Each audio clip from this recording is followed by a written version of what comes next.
The malevolent alien presence that is physically residing in secret on this planet is the biggest threat that humanity faces. Many people claim that if aliens were here this whole time, that they would have taken over already. There are several reasons why this is not the case. First of all, the aliens here are not military powers, and they are not going to reveal themselves with an overwhelming show of force. The aliens are much more cunning than that.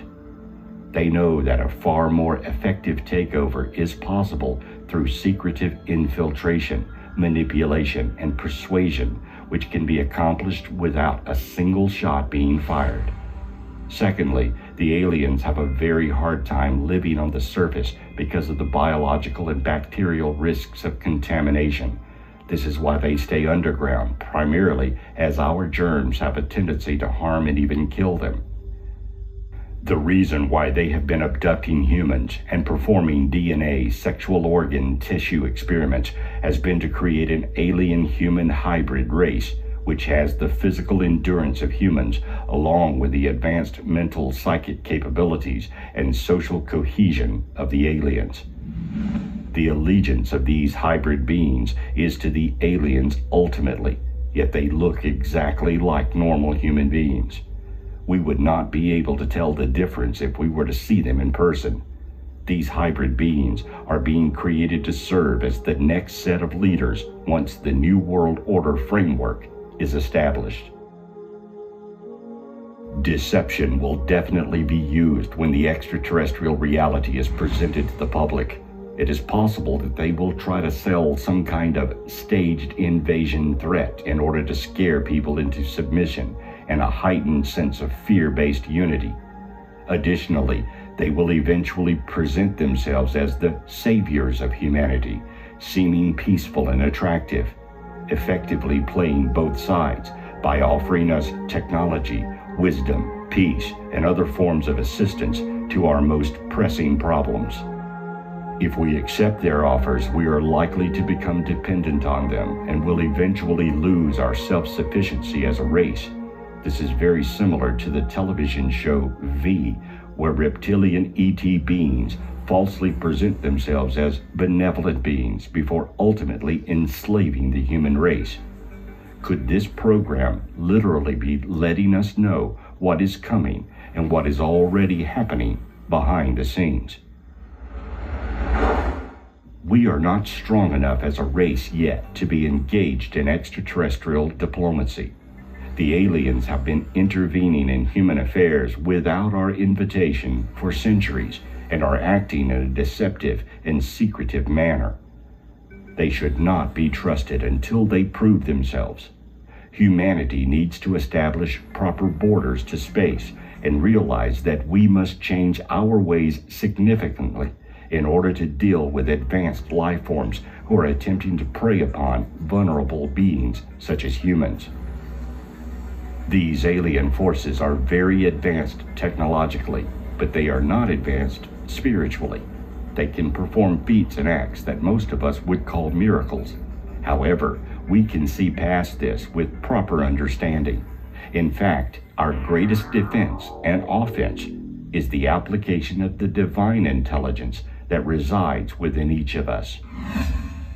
Collectively, we must speak out against this alien intervention and demand that we be told the truth about these matters. No longer can we sit on the sidelines and remain silent.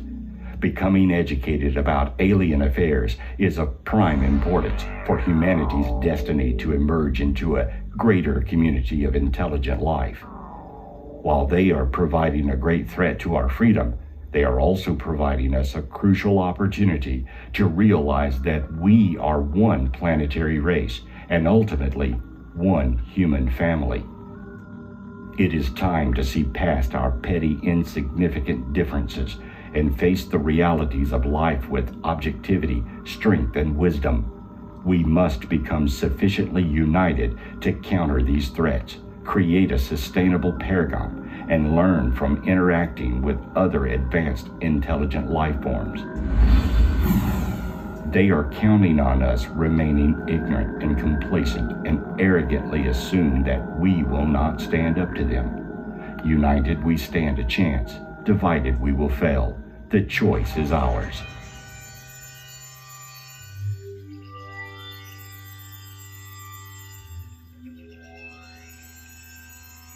Einstein once said that a problem's solution cannot come from the same level where the problem originated. If human nature is the problem, then only a non-human element can be the solution.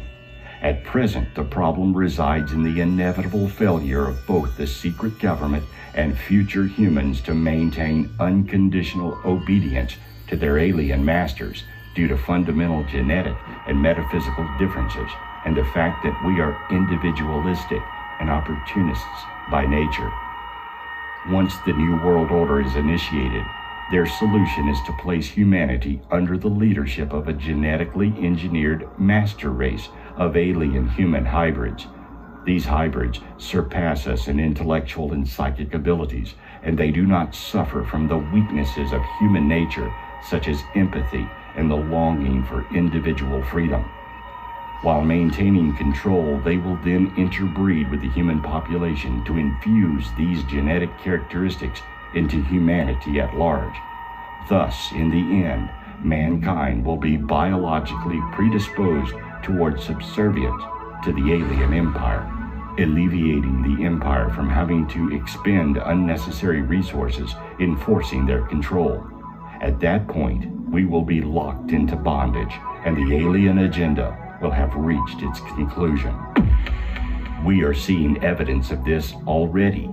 For example, we are being culturally preconditioned to eventually accept the policy of interbreeding between humans and hybrids.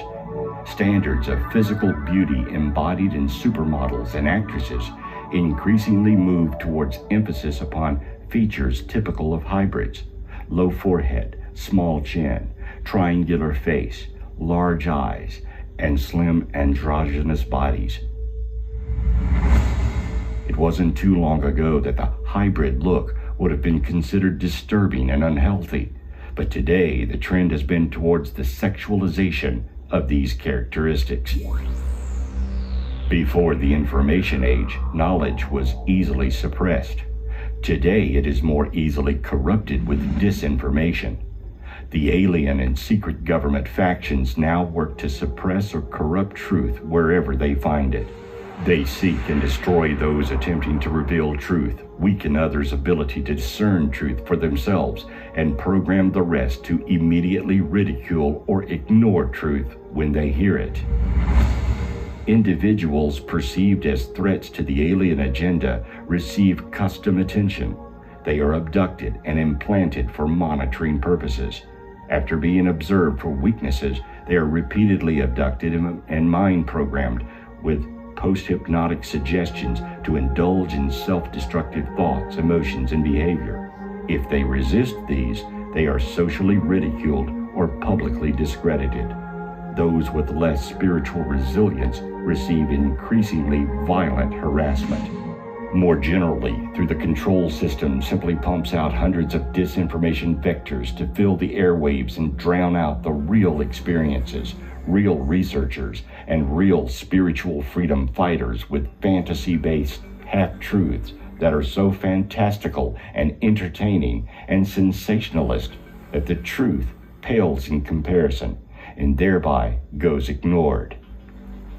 For many centuries, a small but immensely powerful cabal of the cult of evil has been working towards the day when they will be able to force the sovereign nations of the world to submit to a one-world government under their direct control.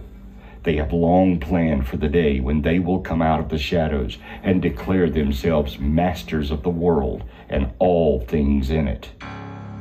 A prerequisite for the world empire is a world bank and a world currency, and so great efforts have been made to compel the nations of the world to accept a one-world monetary system, which this cabal of evil will control.